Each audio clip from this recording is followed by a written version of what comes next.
This is going to be a tutorial on how to do, okay, sorry, I got distracted, on how to do a blur banner. And basically, you're going to start out with a new file that's big enough, I guess, just however you want it.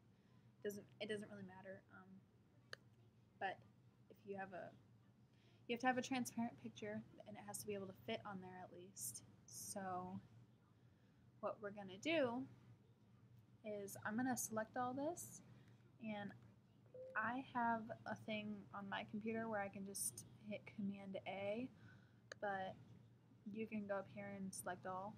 So, and I'm going to copy it.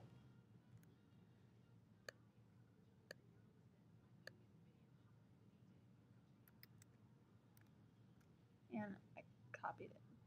Make sure you're on the right layer, of course. So then you are going to go over here. Oh, and if you don't know how to copy, it's up here too. You can copy it and then paste theirs too. So you're going to paste it, and then you're going to move it wherever you want. And if it's not the size that you want it, you are going to go up and go to free transform.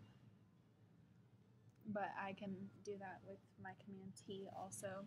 So if you have a Mac, then there's a lot of controls that you can do that are really easy instead of going up here. But yeah, so I'm going to do that. And then you have your person.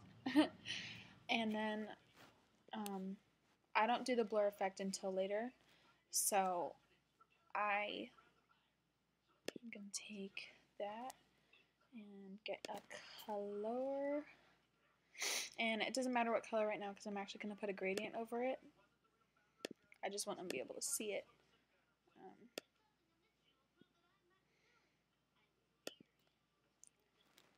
And it doesn't really matter. It doesn't have to look like that. I just kind of, yeah.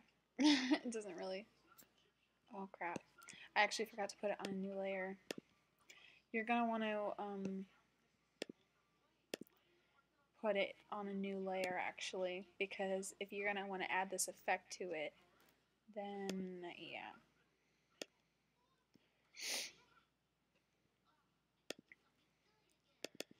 I always just add this effect to my brush for some reason, so yeah.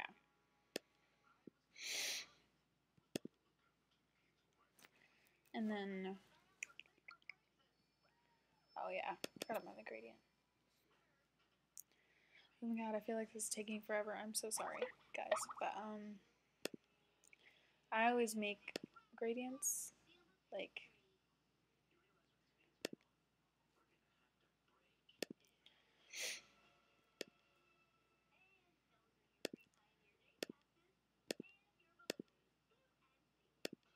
I'm actually gonna put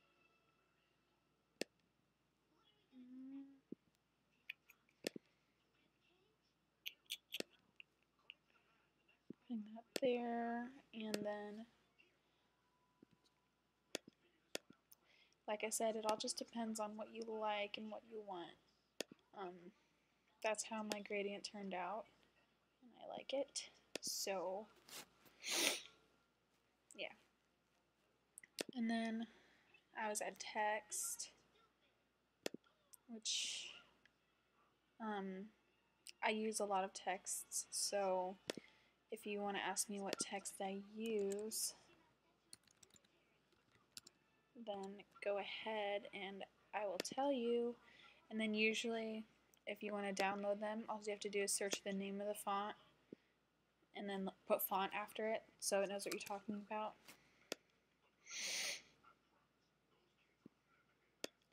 Size your font how you want. Then I always put a drop shadow and a stroke usually, and I only make it 1 pix because, yeah. So then you got that, and you can always add a background if you want, but since this is just a tutorial, I'm not going to really worry about a background. But my finished project will have a background, but I'm not going to worry about that right now.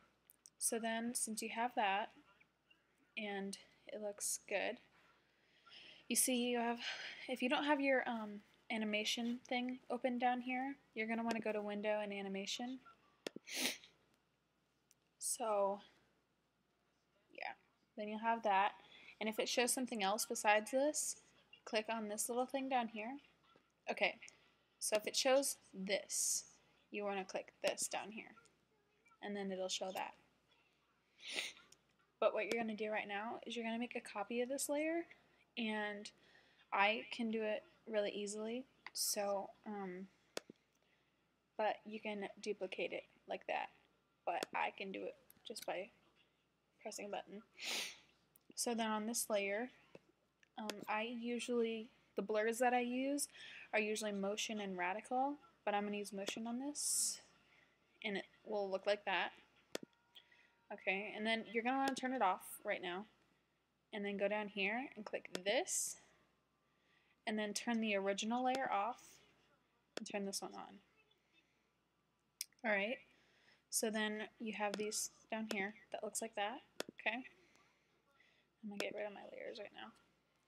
And I usually set the original for 5 down here for time, and I set the blur for 2.2, and then make sure you have it on forever, and click play, and it looks good. So that's basically what you do, and I'm really sorry if a lot of you don't have a Mac, but this is Photoshop CS4, so it should be the same mostly. So I hope you all got it, and thank you for watching.